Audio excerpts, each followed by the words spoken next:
Hi there, my name is Akomaye Ugar, and I'd like to welcome you to my series on how to find a life partner. It's important to know that marriage is not just a status symbol.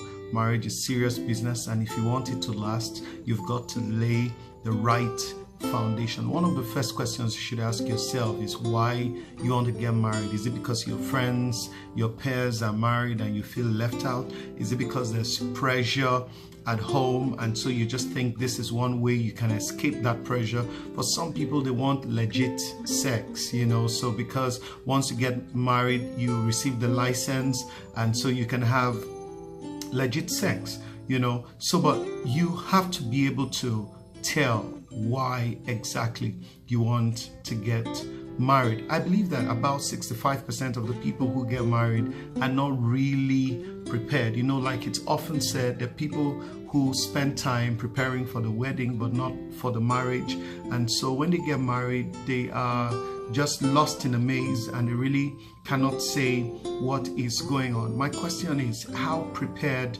are you? Marriage requires maturity. Sometimes people ask me, at what age do you think it is perfect for someone to get married? And my answer usually is at that age where you've discovered yourself, at that age where you have become productive, at that age where you have maturity spiritually, emotionally, psychologically, at that age where you understand exactly what marriage is and you're willing to bend over to meet the responsibilities. Well, that's the age when you're ready to get married. So whatever that age is for you, that's what it is. So you've got to be prepared. And one very important thing to do is to make yourself that person that can attract the person you want to live with for a lifetime. Sometimes you ask people, what kind of man do you want, or what kind of woman do you want? And they come up with a very long list of things. And in sincerity, in many of these cases where there are long lists, the people presenting the lists don't have 1/10 of the qualities they have enlisted, so you have to become the person that can attract the kind of person you would spend your lifetime with. It's important to discover yourself and develop yourself.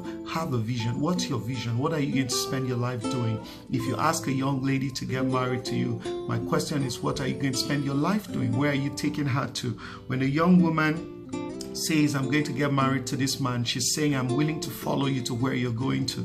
But do you know for sure where he is going? And as the woman, have you prepared yourself to support him to go to where he is going to? You see, a woman is a help suitable, a help meet, a help suitable, someone who's compatible with this man's life to take him to where he's going to. So you must know who you are as well as a woman and prepare yourself to be a useful partner in this man's life.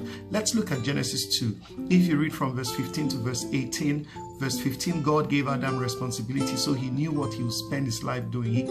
God put him in the garden to dress it and to keep it, which means to cultivate. So he taught man how to cultivate. To cultivate means to release the potential of something. So Adam had all of these seeds, and his business was to plant the seeds, to water them, prune them, tend to them, until the seeds produce the fruits that he wanted, and then God brings God tells Adam, of this tree you shall eat, of that you shall not. So this man knew the do's and the do nots of God. He had the word of God. We also see that, God would come down into the garden and talk with Adam and so on. So Adam had fellowship. Adam was in the presence of God before Eve came. And then we see God creates the animals and brings them to him and tells him to name them, and he is able to name them. In verse 18 of Genesis 2, God said, it is not good for this man to be alone. The man who has his presence, the man who understands his purpose, the man who's busy, the man